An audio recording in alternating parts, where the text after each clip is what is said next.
莫迪尝到东方导弹厉害，以色列也大开眼界，边境又发生了什么？这次印度对手出息了，敬请关注本节目了解详情。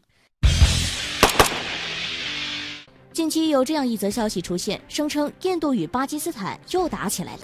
期间，一名巴基斯坦士兵牺牲，一名无辜人员被炸成重伤。印军再度违反停火协议，向印军实控线发起军事行动，其目的当前还尚未得知。但这一次，巴基斯坦军方倒是与以往不同，果断对印军出手，毫不留情。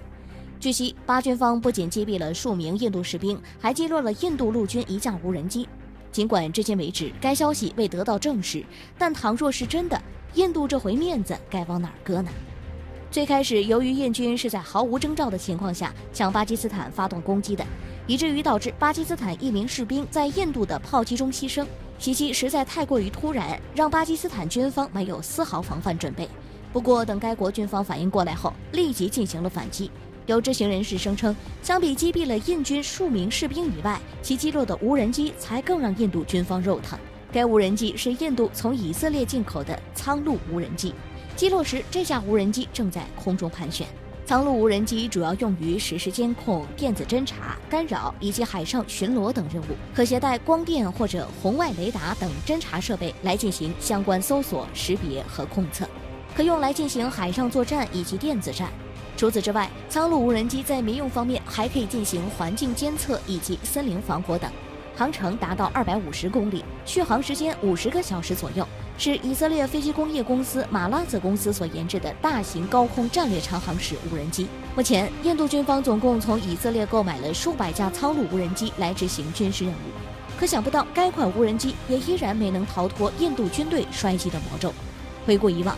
几乎每一个印度军方接手的先进战机都会经历一次衰退的过程，就连印度国产战机也亦是如此。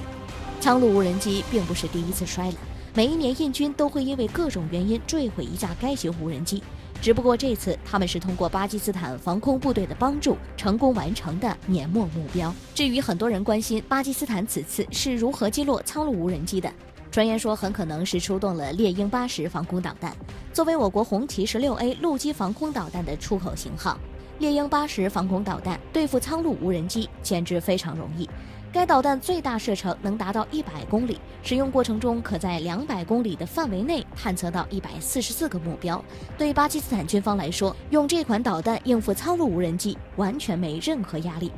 可印度就不一样了，莫迪的军队这次尝到了东方导弹的厉害，巴基斯坦军方也用行动给了以色列无人机一个教训。对此，我国网友表示，巴基斯坦此次也是变相的在替我国出气了。如果可以，应该多提供些武器装备给巴铁。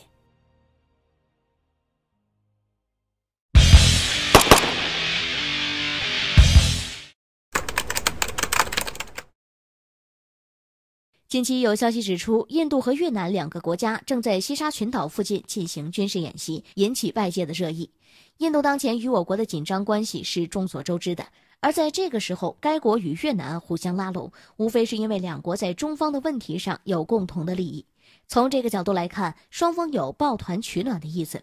再者，去年6月份与我国在边境的流血冲突中，也导致该国死亡20名印度士兵，印度自然咽不下这口气。如今两国联合举行军事演习，说白了就是为了共同针对我国。但实际上，无论是印度还是越南，都没有与我国对抗的实力。不过有一点，他们达到了目的，那就是成功向我国释放了相当明显的信号，以至于在接收到信号后，我国立马有所动作。在印越两国海军演习之际，中国海军突然宣布，山东号航母将会在南部海域展开实弹演习，075两栖攻击舰以及一艘055万吨大驱随同而行。山东舰满载排水量可达到7万吨左右，能携带36架歼15舰载战斗机。075是我国第一艘两栖攻击舰，其作为中国海军未来的主力舰艇，满载排水量超过4万吨。在搭载直升机、步兵战车等登陆兵力的同时，近程防空系统以及舰炮等武器装备也均配备。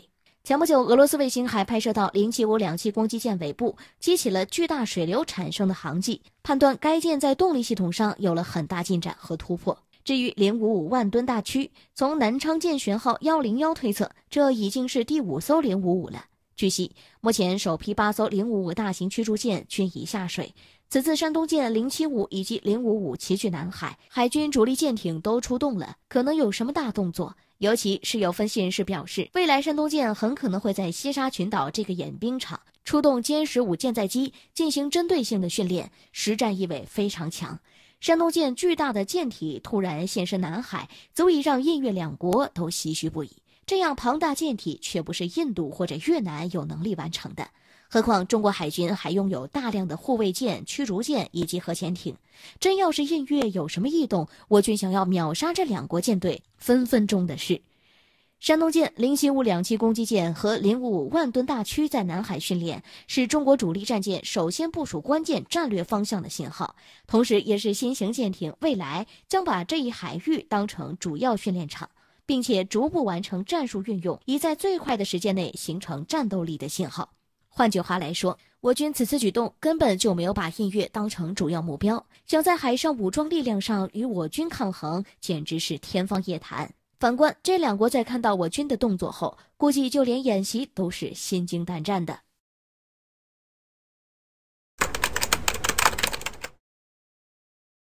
韩国炮舰外交被无视，伊朗警告拿钱赎人，关键时刻美国航母重返中东，到底发生了什么？敬请关注本节目了解详情。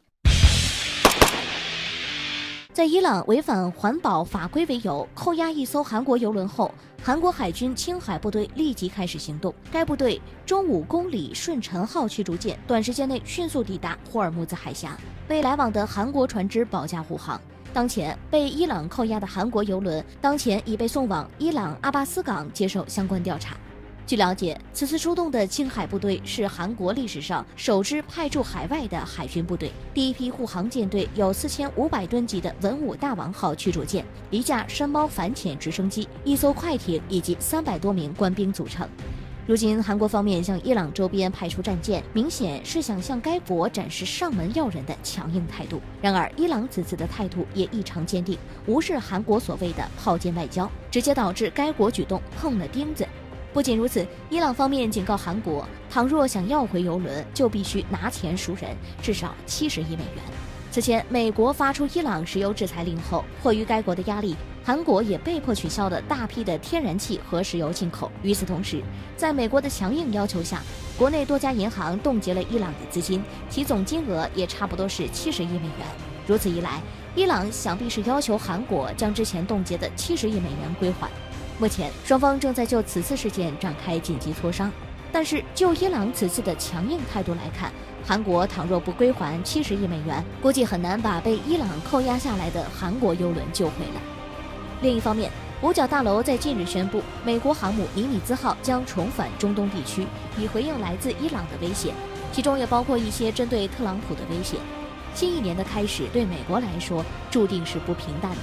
伊斯兰革命卫队将领苏莱曼尼自去年年初被暗杀到现在已经1周年了。美国很担心伊朗会对自己展开强烈的报复，也就将尼米兹号调回了中东。此外，美国甚至在去年12月就已经派出多架 B-52 远程轰炸机以及俄亥俄级导弹核潜艇佐治亚号。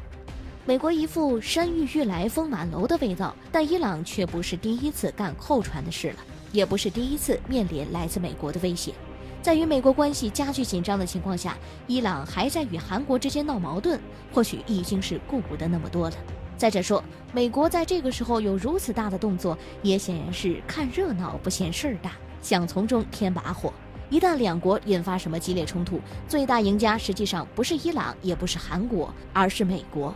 有韩国这个马前卒，美国完全能够从中坐收渔翁之利。对此，美国专家甚至挑事，声称韩国应该采取强硬措施，并指出李舜臣号驱逐舰的性能在面对伊朗海军占据绝对的优势，只不过韩国也不是完全被左右了。面对伊朗的强硬态度，韩国态度出现了软化，表示愿意就外交途径解决被扣押事件。